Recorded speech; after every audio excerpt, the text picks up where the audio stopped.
Hello नमस्ते and welcome सिंखोरी education पर आप सभी का स्वागत है। दोस्तों आज मैं यहाँ पर बात करने वाला हूँ आपका सेकंड टॉपिक के बारे में क्लास 9th का, जिसका नाम है यहाँ पर why do we fall ill. इसका यहाँ पर हम बात करेंगे L2 लेक्चर के बारे में, सेकंड लेक्चर के बारे में, जिसमें मैंने पहले लेक्चर में पूरा इंट्रोडक्टरी पार्ट आपका बता दिया था।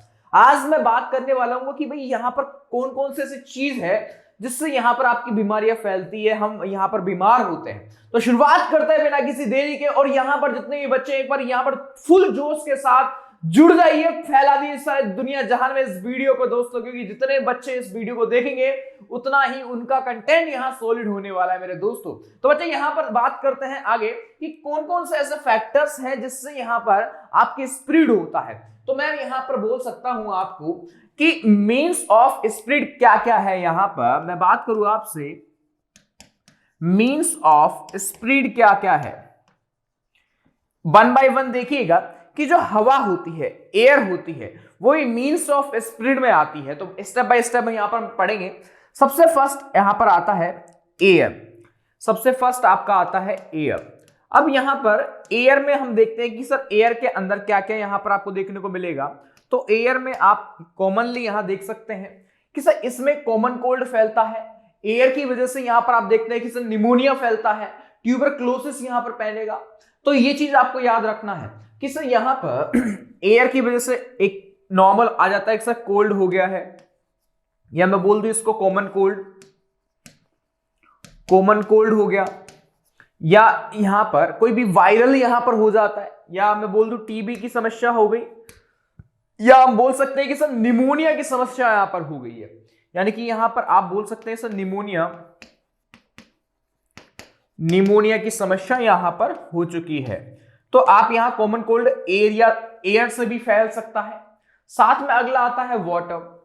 अब वाटर में क्या क्या फैलता है वो भी यहां पर हम देखते हैं। सर अगला है यहां पर वाटर।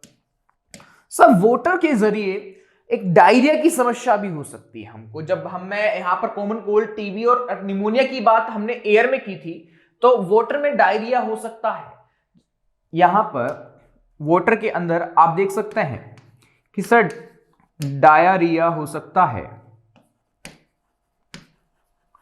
साथ में हेपेटाइटिस की प्रॉब्लम हो सकती है। हेपेटाइटिस ए की प्रॉब्लम यहां पर आपको देखने को मिल जाती है। मेनली ये डायरिया और हेपेटाइटिस की प्रॉब्लम यहां मिलती है, और क्लोरेला की प्रॉब्लम भी यहां दिखेगी। साथ में यहां पर टाइफॉइड की प्रॉब्लम भी आपको देखने को मिल सकती है। ठीक है, तो ये आपके वाटर की वजह से फैल सकते हैं, स्प्रेड हो सकता है। और ऐसा क्या है वाटर के साथ साथ में मीन्स ऑफ स्प्रेड में जो यहां पर फैल सकता है। तो देखो यहां पर हमने देखा कि एयर की वजह से कॉमन कोल्ड आपका आ गया है। साथ में यहां पर आप देखोगे इसमें आपका निमोनिया की वजह से हो गया। साथ में आप वाटर में देखते हो सर आपका डायरिया की प्रॉब्लम हो गई, क्लोरेला की प्रॉब्लम यहां पर हो जाती है। साथ में यहां पर हेपेटाइटिस ए, टाइफाइड की प्रॉब्लम हो गई है। अब देखिएगा यहां पर नेक्स्ट बात करते हैं कि इससे और कौन सा सेक्सुअल कंटेंट कौन कौन सा हो सकता है। तो देखिएगा सेक्सुअल कंटेंट्स में यहां पर आपका आ सकता है कि सर एक तो एड्स की प्रॉब्लम हो सकती है। यहां पर मैं बात करूं आपसे सेक्सुअल कॉन्टैक्ट में यहां पर कौन कौन सी समस्या हो सकती है जो स्प्रेड हो सकती है। तो आप देखते हैं कि सर जो भी आपके सिफिलिस की प्रॉब्लम है, या मैं बोल दूं आपसे सिफिलिस के साथ में यहां पर आपका एड्स की प्रॉब्लम हो गई है, एड्स की समस्या हो गई है, या यहां पर मैं बोल दूं आपसे सिफिलिस की हो गई है, सिफिलिस की समस्या हो गई है। तो ये मेन समस्याएं होती है जो आपके किस में सेक्सुअल कंटेंट में। तीनों को आप ध्यान से देख लीजिएगा कि यहां पर कौन कौन सा आपका यहां पर फेल रहा है, जिसके अंदर आपको याद रखना है मेरे प्यारे बच्चे। या मैं बोल दूं इसमें भी आपका गोनोरिया यहां पर आपका फैल सकता है। यानी कि इनमें मेन आता है जो गोनोरिया, आप लिख लीजिए कि इसमें गोनोरिया भी फैल सकता है। और यहां पर मैं बात करूं आपसे अदर एनिमल्स में क्या होगा। तो अदर एनिमल्स में जस्ट लाइक यहां पर मलेरिया की फॉर्म में, यहां पर आप लिख सकते हैं कि सब मलेरिया की फॉर्म में भी ये चीज फैल सकती है। तो यहां पर मैंने लिख दिया मलेरिया की फॉर्म में यहां पर आ सकता है। तो चारों पॉइंट्स को आप यहां पर लिख लीजिए कि इसमें क्या हो रहा है। ठीक है, ये चीज यहां पर गोनोरिया भी आप लिख सकते हैं, गोनोरिया यहां पर लिख लीजिए गोनोरिया। ठीक है, तो ये एक मीन्स ऑफ स्प्रेड होता है जो बीमारी को फैलाता है मेरे प्यारे बच्चे की। एक एयर की वजह से कॉमन कोल्ड हो सकता है, ट्यूबरक्लोसिस हो सकता है, निमोनिया की प्रॉब्लम हो सकती है, और वाटर की वजह से डायरिया की प्रॉब्लम हो सकती है, हेपेटाइटिस ए हो सकता है, टाइफाइड की समस्या हो सकती है। साथ में सेक्सुअल कांटेक्ट में आने से यहां पर आप देखोगे कि सर एड्स की समस्या के साथ में यहां पर आप गोनोरिया भी हो सकता है, सिफिलिस की प्रॉब्लम भी हो सकती है, और साथ में आप देखोगे कि सर यहां पर अदर जो प्रॉब्लम है, अदर प्रॉब्लम आपको पता है कि सर अदर प्रॉब्लम में यहां पर मलेरिया की समस्या हो सकती है। तो इसका स्क्रीनशॉट ले लो मेरे प्यारे बच्चों। फिर आगे चलते हैं कि सर जो सिम्टम्स है और साइन है उनमें यहां पर डिफरेंस क्या होता है, यानी सिम्टम्स है और एक साइन होता है कि एक बीमारी का, एक कोई भी आपकी डिजीज होती है उसका सिम्टम्स क्या होगा और उसका साइन क्या होता है, दोनों में थोड़ा सा डिफरेंस होता है। ध्यान से देखिएगा कि कोई भी आपको साइन मिलता है लाइफ में, कोई भी साइन मिलता है या डिजीज का साइन मिलता है, उनमें डिफरेंस, दोनों में अलग अलग समस्याएं होती, दोनों अलग अलग चीज होती। कैसे देखिएगा, तो अगला हमारा टॉपिक रहेगा difference between sign and symptoms. तो यहां पर अगला टॉपिक क्या है हमारा, सिम्टम्स बिटवीन। यहां पर देखिएगा अगला टॉपिक हमारा बहुत ही बेसिक है, डिफरेंस बिटवीन सिम्टम्स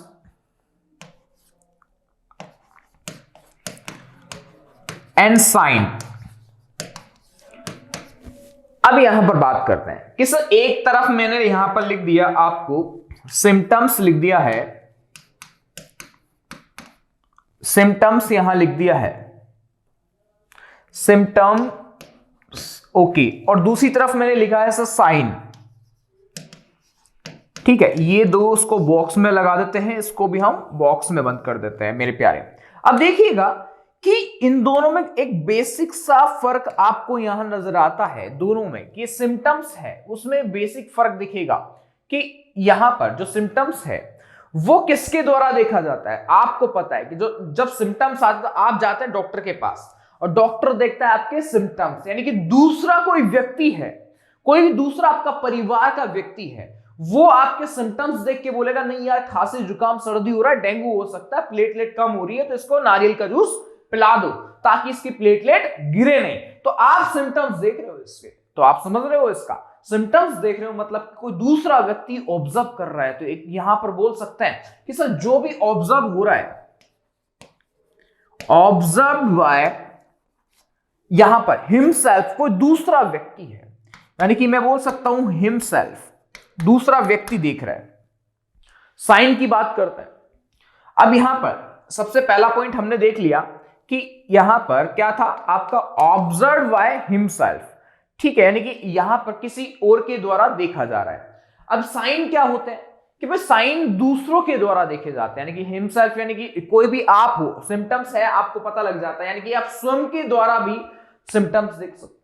ऑब्वियसली सी बात है यार, कुछ सिम्टम्स ऐसे होते हैं जो हमें खुद एनालाइज हो जाते हैं कि मेरे खांसी जुकाम हो रहा है, तो हाँ यार डेंगू की समस्या हो सकती है, सिम्टम्स आ गए, यानी कि ये सेल्फ एनालाइज भी हो सकता है। तो हम यहां पर बोल सकते हैं कि यार ऑब्जर्व बाय हिमसेल्फ। अब यहां पर साइन की बात करते हैं। तो साइन में ऐसा होता है कि कोई भी ऐसा साइन आपको नजर आता है कि हाँ यार ये सिम्टम्स हैं मेरे, तो इसका मतलब ये साइन हो सकता है कि मेरे डेंगू की समस्या हो सकती है, तो मुझे नारियल पानी ही पीना चाहिए, तो ये इसका साइन हो जाता है। मान के चलो कि आपके बॉडी एकदम टूटने लग जाती है और यूरिन एकदम येलो आने लग जाता है, एकदम बिल्कुल आपकी मान के चलो बलगम से एक कुल ब्लड निकलने लग जाता है, कुछ ऐसी समस्या हो जाती है, टाइफाइड की समस्या भी हो सकती है, या निमोनिया आपके वहां पर हो जाता है। तो सोच के देखो, तो आप एक साइन क्रिएट करते हो दिमाग में, ये हाँ यार ये बीमारी हो सकती है। तो आप यहां पर लिख सकते हो कि सर इसके अंदर यहां पर जो भी हो रहा है उसमें मैं बता सकता हूं कि सर ये हो रहा है, जो जितने भी साइन है इसको ऑब्जर्व कौन करता है, ऑब्जर्व बाय अदर्स, यानी कोई दूसरा व्यक्ति इसको यहां पर ऑब्जर्व कर सकता है। अब देखिएगा सिम्टम्स की बात करते हैं। सिम्टम्स में ये आपका यहां पर मैं लिख देता हूं सर, ये आपका इसका फर्स्ट पॉइंट यहां पर हो गया है। इसका सेकंड पॉइंट क्या होगा, तो मेरे प्यारे बच्चे यहां पे इसका सेकंड पॉइंट लिखते हैं कि सर इसके अंदर सिम्टम्स में हमने क्या किया कि इसमें इंडिकेट्स करता है किस प्रेजेंस ऑफ डिजीज से, यानी कि दे इंडिकेट्स किससे भाई, यहां पर indicates the presence of disease, भाई ये आपका नॉर्मली यहां पर जो सिम्टम्स है वो इंडिकेट किससे करता है, प्रेजेंस ऑफ डिजीज से इंडिकेट करता है, और यहां पर ये इंडिकेट डिस्टिंक्ट करता है डिफरेंट डिजीज से। यानी कि आपका सिम्टम्स का एक सिंपल सा फॉर्मूला है मेरे प्यारे कि ये इंडिकेट्स करेगा प्रेजेंस ऑफ डिजीज से, और यहां पर डिस्टिंक्ट करता है किस चीज से डिस्टिंक्ट करेगा, आपका कुछ अलग ही फॉर्मूला है इस चीज से कि ये आपके डिफरेंट टाइप की डिसीज से डिस्टिंक्ट करता है। तो यहां पर मैं लिख सकता हूं कि सर यहां पर different type they are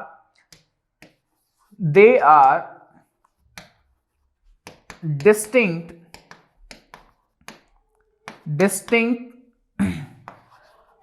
different disease, ये डिफरेंट डिजीज से डिस्टिंक्ट करता है। तो ये कॉमन एक डिफरेंस हो जाता है जो आपको यहां पर पता होना चाहिए। इसका स्क्रीनशॉट ले लो। फिर यहां पर हम अगले टॉपिक की बात करेंगे कि जो इन्फेक्शियस एजेंट होते हैं वो कौन कौन से होते हैं। तो वो बात करेंगे कि सब वायरस होगा, बैक्टीरिया होगा, फंजाई होगा, मल्टी सेलुलर ऑर्गेनिज्म होते हैं या प्रोटोजोआ होते हैं। यानी कि यहां पर हम बात करेंगे कि आपके जो भी बैक्टीरिया है, वायरस है, फंजाई है, मल्टी सेलुलर बैक्टीरिया है, प्रोटोजोअन्स हैं, उनसे कौन कौन सी बीमारियां फैलती है, यानी कि मैं जिनको बोलता हूं इन्फेक्शियस एजेंट। तो देखिएगा हमारा अगला टॉपिक क्या है, इन्फेक्शियस एजेंट के बारे में कि इन्फेक्शियस एजेंट कौन कौन से क्या क्या होते हैं। देखिएगा मेरे प्यारे बच्चे कि सर यहां पर हमने लिखा सर इन्फेक्शियस एजेंट की बात करता हूं यहां पर। अब जो भी बच्चे यहां पढ़ रहे हैं देखिएगा इन्फेक्शियस एजेंट कौन कौन से हैं। सबसे पहले मैंने यहां पर एक एजेंट लिखा है जिसका नाम है यहां पर वायरस। वायरस से कौन कौन से यहां पर होंगे वो सब यहां पर देखने वाले हैं। साथ में आपका नंबर 2 एजेंट होगा कि सर ये फंजाई के जरिए भी ये चीज फैल सकती है, फंजाई के जरिए भी फैल सकती है। सर नंबर 3 जो आपका एजेंट यहां पर होगा वो आपका हो सकता है सर ये बैक्टीरिया भी यहां पर हो सकता है। तो जैसे मैंने वायरस से आपके डेंगू हो सकता है, पोलियो हो सकता है, इन्फ्लुएंजा हो सकता है। तो अलग अलग चीज हम यहां पर लिख सकते हैं कि सब वायरस से यहां पर अलग अलग बीमारियां हो सकती है। जैसे मान लो कि जो वायरस है वो आपके इन्फ्लुएंजा करता है, जैसे आई फ्लू हो गया है। जैसे आई फ्लू आपके दिमाग आंखों से आंखें जब मिल जाती है तो वहां पर आपके एक रोग होता है जिसका नाम होता है आई फ्लू, तो वो फैल जाता है। तो ये एक वायरस की तरह काम करता है। वायरस से कोविड-19 एक वायरस होता है, वायरस की फॉर्म में यहां फैल जाता है। एड्स भी यहां पर HIV वायरस के जरिए यहां फैल सकता है। तो यहां मैं वायरस की फॉर्म में लिख सकता हूं कि सर इसमें आपका कॉमन चीज क्या आती है। सर एक तो यहां पर एड्स यहां पर फैल सकता है। जैसे मान के चलो यहां पर कोई भी आपका इन्फ्लुएंजा हो गया, इन्फ्लुएंजा यहां पर फैल सकता है। ये कॉमन चीज है, वायरस की कॉमन चीज होती है जिसमें आप यहां पर कॉमन कोल्ड लिख सकते हो, इन्फ्लुएंजा लिख सकते हो। ठीक है, इन्फ्लुएंजा यहां पर मैं इसको लिख देता हूं इन्फ्लुएंजा। ठीक है, और ये आपका कॉमन कोल्ड हो गया, कॉमन कोल्ड भी फैल सकता है। और जैसे मान लो वायरस से ही आपका डेंगू फैल सकता है। ओके, अब यहां पर मैं बात करूं आपसे बैक्टीरिया फंजाई के बारे में, तो यहां पर नंबर 2 पे लिखते हैं आपका, मैं ले लूं बैक्टीरिया ले लेता हूं। बैक्टीरिया में हमने क्या देखा, देखिएगा सब बैक्टीरिया में ये बैक्टीरिया है वो किस से फैलता है। तो बैक्टीरिया कॉमन है, टाइफाइड जो होता है वो साल्मोनेला टाइफी से फैलता है। आपको पता है कि जो टाइफाइड है वो किससे फैलता है, साल्मोनेला टाइफी से। तो वो एक तरह का बैक्टीरिया होता है। तो आपका जैसे कोई बीमारी है टाइफाइड किससे फैल रहा है, साल्मोनेला टाइफी। याद रखना साल्मोनेला टाइफी से आपका टाइफाइड यहां पर फैलता है। अब यहां पर जैसे बैक्टीरिया में और भी बीमारी आ जाती है, जैसे क्लोरेला हो गया, विब्रियो कोलेरा से होता है, या मैं बोल दूं कोलेरा हो गया। ये आपका किससे फैलेगा सर, ये फैलता है विब्रियो कोलेरा से फैलेगा। इसके बाद आपका यहां पर अगला आ जाता है टीबी हो गया, माइकोबैक्टीरियम ट्यूबरक्लोसिस से यहां फैलेगा। ठीक है, ये आपका जो टीबी है, टीबी किससे फैलता है, माइकोबैक्टीरियम ट्यूबरक्लोसिस से फैलता है। ट्यूबरक्लोसिस। भाई देख लो, एक एक को अच्छे से देख लो, उसके बाद यहां डिफाइन करना कि सर बैक्टीरिया से कौन सी बीमारी फैल रही है, फंजाई से कौन सी बीमारी फैल रही है। ये चीज आपको यहां पर देख के अच्छे से लिखनी है कि इन्फेक्शियस एजेंट कौन कौन से होते हैं, ये आपको डिफाइन करना है मेरे प्यारे। इसका स्क्रीनशॉट ले लो। फिर अगला पॉइंट लिखते हैं कि सर फंजाई से कौन कौन सी यहां पर डिजीज यहां हो सकती है, फंजाई एक ऐसा होता है जिससे कौन कौन सी डिजीज यहां फैल सकती है, उसके बारे में बात करते हैं मेरे प्यारे बच्चे। अब देखिएगा, फंजाई से आपकी जो दांत खाद खुजली होती है वो यहां पर फैल सकता है। तो यहां पर आपका नंबर 3 में लिखूं यहां पर कि इंफेक्शियस डिजीज एजेंट कौन कौन से हो सकते हैं और भी। तो देखिएगा नंबर 3 आपका आता है फंजाई, या मैं लिख दूं यहां पर आपका नंबर 3 होगा फंजाई। और फंजाई में आप लिखोगे कि सर इसके अंदर वो चीज आती है जिससे दाद खाद खुजली वो फैलती है। तो यहां पर आप लिखोगे कि फंजाई में सर ये आपका जितने भी रिंग वर्म होंगे, रिंग वर्म होते हैं जिससे दाद खाद खुजली होता है, वो फंजाई में आते हैं। इसके बाद आपका नंबर 4 होगा। नंबर 4 में आप देखोगे कि सर इसमें वो बीमारियां आती है जो मल्टीसेलुलर ऑर्गेनिज्म होंगे, यानी कि मैं बोल दूं आपसे मल्टीसेल्यूलर ऑर्गेनिज्म। मल्टीसेलुलर ऑर्गेनिज्म में कौन सा आएगा, जैसे मान के चलो यहां पर मल्टीसेलुलर ऑर्गेनिज्म में आपको याद रखना है एस्केरिस। यहां पर कौन सा होता है मेरे प्यारे, Ascaris.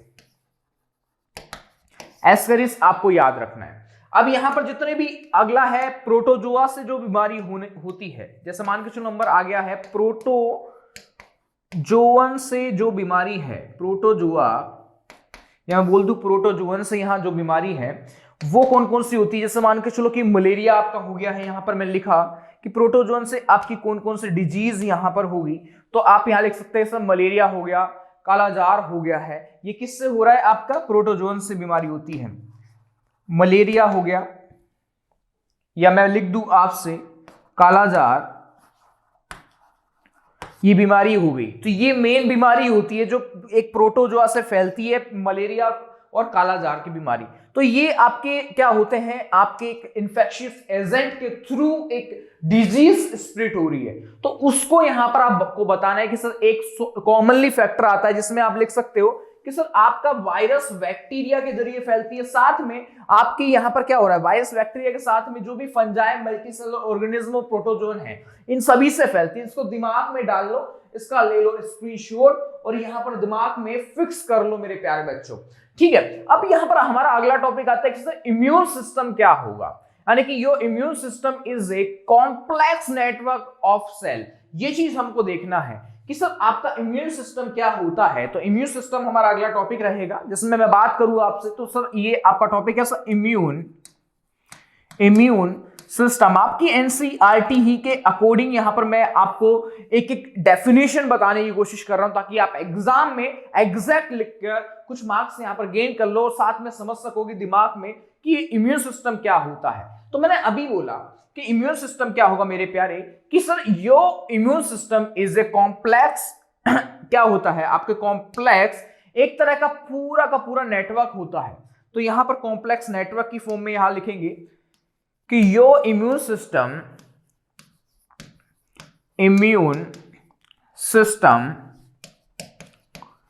Is a complex network of cell, tissue, organ, complex cell, tissue, या मैं बोल दूं organ, ये पूरा का पूरा जो भी यहां पर बताया है वो किस में आ रहा है सर, ये आपके आता है कि सर इसके अंदर इनसे आपका पूरा इम्यून सिस्टम बना हुआ है।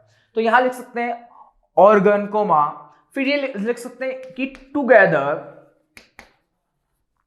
यहां पर यह आता है कि sir together they help the body fight infections, together they help body fight to infections, जितने भी इंफेक्शन होते हैं, infections to fight the body's infections and other जो भी डिजीज होती है, एंड अदर डिजीज, जितनी भी डिजीज होगी उनसे ये हेल्पफुल करते हैं। याद रखिएगा। तो आपको यहां पर बताना है कि सर इम्यून सिस्टम क्या होगा, कि भाई ये एक तरह का कॉम्प्लेक्स सिस्टम होता है, कॉम्प्लेक्स नेटवर्क होता है। भाई एक तरह का कैसा होता है, कॉम्प्लेक्स नेटवर्क होगा मेरे प्यारे बच्चे, नेटवर्क। और नेटवर्क में आपको बताना है कि सर किसका है, सेल का है, टिश्यू का है, ऑर्गन का है। Together they help body fight, यानी बॉडी जो फाइट करने में मदद करते हैं और साथ में इंफेक्शन से बचाते हैं, यानी क्या करते हैं, बचाते हैं, ना कि बजाते हैं। और ठीक है, ये चीज आपको याद करनी है, ले लो इसका स्क्रीनशॉट। अब यहां पर इसको समझना है मेरे प्यारे बच्चे कि इम्यून सिस्टम हमारी बॉडी में बिल्ड होता है, तो ये आपको याद रखना है कि क्या होता है। फिर हमारा यहां पर एंटीबॉडी और एंटीबायोटिक क्या होता है उसके बारे में हम बात करेंगे। अगला टॉपिक हमारा कि एक एंटीबॉडी क्या करती है, क्या काम करती है, कि सर एक प्रोटीन प्रोड्यूस करेगी, क्या काम करेगी, देखिएगा। अगला हमारा टॉपिक आता है एंटीबॉडी एंड एंटीबायोटिक की फॉर्म में क्या होता है। देखिएगा, मैं बात करूं आपसे एंटीबॉडी एंड एंटीबायोटिक बायोटिक की फॉर्म हम बात कर रहे हैं। एंटीबॉडी एंड एंटीबायोटिक की फॉर्म में मैं बात करूंगा। देखिएगा सर, इसमें मैंने क्या बोला कि सर एंटीबॉडी और एंटीबायोटिक क्या हो रही है, कि N antibody is a protein, N antibody क्या है, एक प्रोटीन होती है, इज ए प्रोटीन। और क्या प्रोड्यूस करती है, देखिएगा, क्या करती है, प्रोड्यूस करती है by a body's immune system, produce by the body immune system,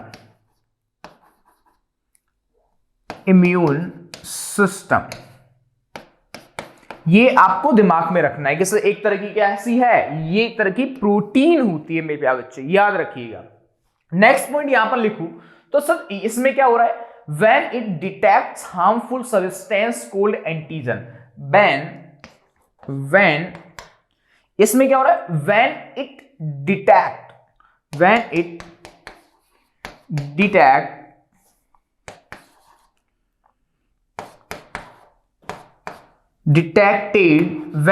detected, यहां पर हमको बताना है कि सर ये जब भी डिटेक्ट करती है,